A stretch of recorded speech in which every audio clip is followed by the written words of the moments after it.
It's Friday, July 3rd. Let's get into one of Korea's top economic stories today. Sounds good. Welcome to the deep dive. We're looking at today's stack of Seoul economic daily reports to decode, well, this massive contradiction in the markets right now. Yeah, we're trying to figure out if the AI demand boom is facing a real structural shift or if this is just, incredibly loud market noise. Right. Okay, let's unpack this because, the numbers on the board today are just brutal. Very brutal. KOSPI plunged 7.89% to 7,648.09. Which is a huge hit. It really is, and it gets worse. Samsung dropped 9.06%, and SK Hynix fell 14.57%. Yeah, just massive single-day drops. But what's fascinating here is that the trigger for all this panic, it didn't even start in Korea. Wait, really? Yeah, it started over in Silicon Valley with Meta. They announced this new plan called Meta Compute. Okay, what is that exactly? Well, they want to sell off their surplus data center capacity and actually offer their Muse Spark AI model to outside users. So basically, Mark Zuckerberg is becoming the Airbnb of AI chips? That's actually a perfect way to look at it. They've built this massive infrastructure, right? But instead of letting servers just sit idle during non-peak times, they're monetizing that downtime. Which I guess is brilliant for Meta. Oh, it is.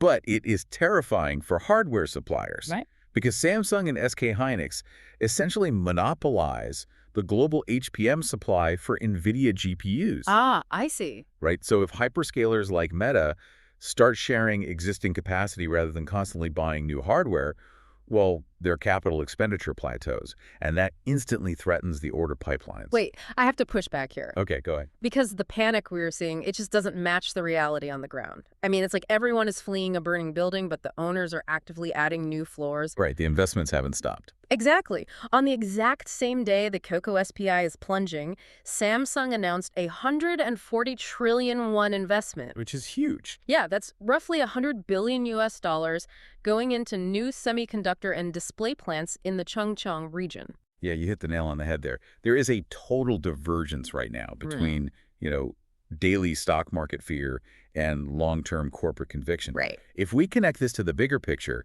just look at the M&A data from the first half of 2026.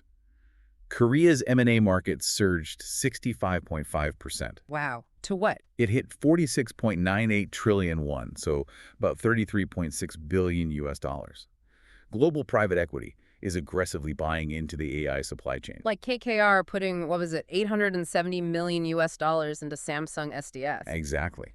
The smart money isn't fleeing at all. Right. And, building all that physical infrastructure requires unbelievable amounts of power. Oh, right. The energy math on this is crazy. It really is. The reports mention Korea's climate minister is actually opening the door to new nuclear reactors in the southwest cluster. Yeah, just to meet the 24-hour baseload demand for these AI data centers. We're literally talking about building nuclear reactors to keep AI running. And this infrastructure movement is spilling over everywhere. Even the Yuna apartment reconstruction finally got approved after a 25-year delay. The tap is definitely wide open. But here's the reality check. This whole build-out is going to take years to validate. So what's the immediate turning point then? Well, the crucial test is going to happen over the next 60 days.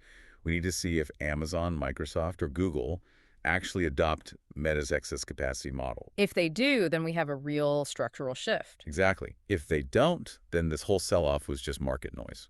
So what does this all mean for you? Look past the single-day 7.89% KOSPI plunge and watch the upcoming mid-July Q2 earnings from Samsung and SK Hynix for true HBM order visibility. That massive split between a temporary stock panic and 140 trillion won structural investment tells you exactly where the long-term conviction lies. It does, but it leaves us with one final, pretty critical question to ponder. What's that? Well, if Korea's massive $100 billion infrastructure bets are completed, just as global hyperscalers pivot to sharing surplus capacity instead of buying new chips, who ends up holding the bag on the global AI supply chain?